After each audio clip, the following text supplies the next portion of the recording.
दोस्तों, सोमवार के दिन भूल कर भी नहीं करने चाहिए ये काम। दोस्तों, सप्ताह में 7 दिन होते हैं जिन्हें हम बार कहते हैं। रविवार, सोमवार, मंगलवार, बुधवार, गुरुवार, शुक्रवार और शनिवार। इन 7 दिनों के विशेष नाम हैं जो कि उन ग्रहों के नाम पर रखे गए हैं जिन्हें अपनी आंखों से देख सकते हैं। हर बार का संबंध किसी न किसी देवता की उपासना से जुड़ा हुआ है। जिस देवता का बार होता है उस दिन उस देवता की शक्ति अधिक सक्रिय होती है, और यदि हम उस देवता से संबंधित नियमों का पालन करते हैं तो हमारे जीवन पर इसका गहरा प्रभाव पड़ता है। इसीलिए हमें ये जानना जरूरी है कि किस दिन किस देवता की उपासना की जानी चाहिए, कौन से काम करने चाहिए और कौन से नहीं।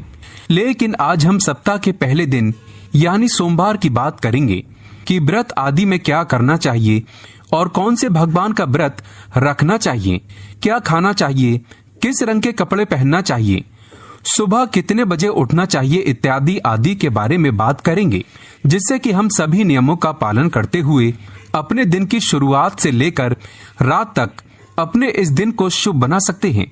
तो चलिए जान लेते हैं सोमवार के दिन क्या करना चाहिए। दोस्तों, अगर आप अपने जीवन में कुछ सीखना चाहते हैं तो हमारे चैनल को सब्सक्राइब कर लीजिए और इस बेल आइकन को जरूर प्रेस करें। कमेंट बॉक्स में लिखें ओम नमः शिवाय। दोस्तों, सबसे पहली बात, सप्ताह का पहला दिन यानी कि सोमवार भगवान शिव की आराधना का दिन माना जाता है। वैसे इस दिन का अधिपति सोम यानी कि चंद्र भी है, इसीलिए इसका नाम सोमवार रखा गया है। इसीलिए सोमवार के दिन भगवान शिव और चंद्रमा दोनों की ही आराधना की जाती है और व्रत रखा जाता है। सोमवार को शिव जी के लिए रखे जाने वाले व्रत शीघ्र ही फलदायी होते हैं। इसीलिए शिव जी के भक्त इस दिन अपनी किसी इच्छा की पूर्ति के लिए तथा सुख समृद्धि और शांति के लिए सोमवार का व्रत अवश्य रखें। वैवाहिक जीवन सुखमय हो तथा अच्छा जीवन साथी मिले, इस कामना के साथ कुंवारी लड़कियां विशेष रूप से सोमवार का व्रत रखती हैं।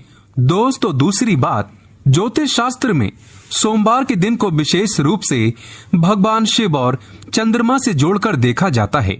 इसीलिए इस दिन वे सभी काम करने चाहिए जो कि भगवान शिव को प्रिय है। भगवान शिव के मंदिर में जाकर गंगा जल अर्पण करना चाहिए और भगवान शिव को विशेष रूप से प्रिय बेलपत्र को जरूर चढ़ाना चाहिए। शिव जी को चंदन का लेप भी लगाना चाहिए और आटे की पंजरी का भोग लगाना चाहिए। रात्रि में चंद्रमा को अर्घ भी अवश्य देना चाहिए। इससे जीवन में सुख समृद्धि और धन की प्राप्ति होती है। दोस्तों, तीसरी बात, भगवान शिव को सफेद वस्तुएं अत्यंत प्रिय हैं। इसीलिए सोमवार के दिन सफेद चीजें जैसे कि दूध, दही, सफेद फूल इत्यादि को विशेष रूप से भगवान शिव को अर्पित करना चाहिए और शिव जी को सफेद चीजों का ही भोग लगाकर आप भी सफेद वस्तु ही ग्रहण करें। इससे आप पर शिव जी की कृपा अवश्य बरसेगी। इसी के साथ ही सोमवार के दिन सफेद रंग के वस्त्र धारण करना चाहिए, अत्यंत शुभ माना गया है। दोस्तों, चौथी बात, वास्तु शास्त्र के अनुसार सोमवार को किसी आवश्यक काम के लिए घर से बाहर जाने से पहले आईना जरूर देख लें। आपके काम बिना किसी रुकावट के आश्चर्यजनक पूरे हो जाएंगे और आपको यश भी मिलेगा। दोस्तों, ये वो काम है जो हमें सोमवार के दिन करने चाहिए, लेकिन कुछ काम ऐसे भी हैं जो हमें सोमवार के दिन कभी नहीं करने चाहिए। पहली बात, सोमवार के दिन काले रंग के कपड़े पहनकर शिवजी के मंदिर में भूल कर भी ना जाएं। व्रत आदि में भी काले रंग के कपड़े कभी ना पहने। महिलाओं को सोमवार के दिन बाल भी नहीं धोने चाहिए, इससे परिवार पर गहरा असर पड़ता है। सोमवार के व्रत में व्रतधारी को थोड़ा संयम रखना चाहिए, इससे शिव जी क्रोधित हो जाते हैं। सोमवार के व्रत में व्रतधारी को फलों में नाशपाती का सेवन नहीं करना चाहिए, शुभ नहीं माना जाता। दूसरी बात, सोमवार के दिन मांस का सेवन करना वर्जित है। इसके विपरीत शिव जी का व्रत रखना चाहिए या फिर शुद्ध सात्विक आहार, दूध, दही, फल इत्यादि का सेवन करना चाहिए। दोस्तों, तीसरी बात, सोमवार के दिन किसी का अपमान ना करें और बुरे अपशब्द ना निकालें। इससे जीवा पर बैठी मां सरस्वती का अपमान होता है और ऐसा बुरा व्यवहार सोमवार के व्रत में तो कतई ना करें, व्रत टूट जाता है। दोस्तों चौथी बात, शिवजी की पूजा के साथ ही नंदी महाराज की पूजा भी जरूरी है। शिव पशु प्रेमी है, इसीलिए सोमवार को 4 पैर वाले पशु का अर्थात गाय माता की विशेष रूप से पूजा करनी चाहिए।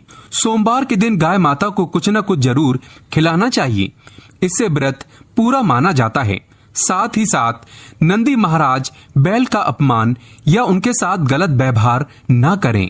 दोस्तों पांचवी बात, पूजा करते समय ध्यान रखें कि भगवान शिव को केतकी का फूल, कुमकुम, तुलसी के पत्ते, कटे फटे बेल पत्र या खंडित चावल भूल कर भी ना चढ़ाएं और शंख से भी जल अर्पण ना करें। तो दोस्तों सोमवार के दिन इस दिन शिव और चंद्रमा की आराधना करें, व्रत करें, शिव मंदिर में जाएं, साफ मन से दिन में कई बार ओम नमः शिवाय का जाप जरूर करें। भगवान भोलेनाथ आप पर अवश्य प्रसन्न होंगे और आपकी हर मनोकामना पूर्ण करेंगे।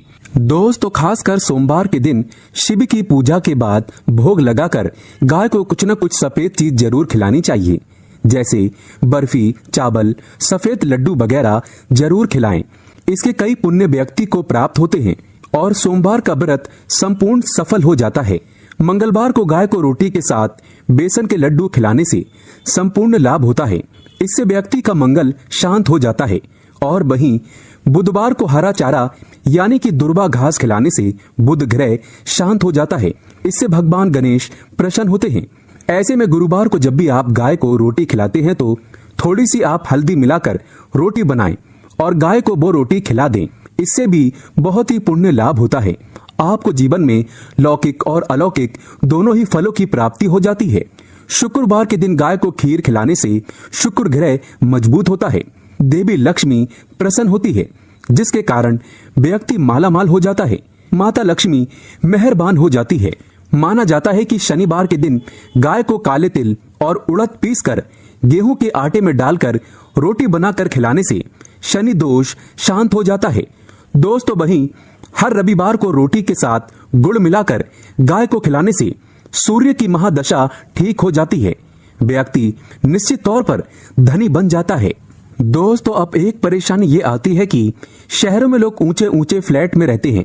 फ्लैट सिस्टम होने के कारण गाय को रोटी खिलाने में जिसे भी परेशानी आती है उसके लिए एक उपाय है। आप जिस सोसाइटी में रहते हैं वहां गेट कीपर तो जरूर होगा। आप पहली रोटी बनाकर उस गेट कीपर को जरूर दे दें। जरूरी नहीं होता कि आप अपने हाथ से ही गाय को रोटी खिलाएं। आपके घर से तो रोटी का भाग निकल ही गया ना, इसीलिए आप गाय को रोटी गेट कीपर को दे दें। जब गेट कीपर गाय को रोटी खिलाएगा तो गाय आना अपने आप शुरू कर देगी, क्योंकि नियमित रूप से जिस घर से गाय को रोटी खिलाई जाती है गाय अपने आप ही उस घर के दरवाजे पर आना शुरू कर देती है। फिर जब गौ माता आना शुरू कर दे तो कोशिश करें कि गेट कीपर से उसके आने का समय पूछ लें, फिर उस समय जाकर गाय को रोटी खिला दें। दोस्तों एक बार जब आप अपने हाथों से गाय को रोटी खिला देंगे तो वो जरूर अपना भोग लेने आएगी। गाय एक निश्चित समय पर आकर सबके दरवाजे से अपना भोग ले लेती है। थोड़ा समय आगे पीछे हो सकता है, पर गाय माता घर की चौखट पर आती जरूर है और गाय दरवाजे पर आकर जोर जोर से पुकारती भी है ताकि आप उसे रोटी खिला दें। अगर आपने भी गाय को रोटी खिलाई है तो समझो आपने 33 करोड़ देवी देवताओं की सेवा की है और आपको इसका लाभ बहुत जल्द मिलने वाला है। दोस्तों सच्चे दिल से कमेंट बॉक्स में लिखें जय श्री कृष्ण, जय गौ माता। जानकारी पसंद आए तो एक लाइक तो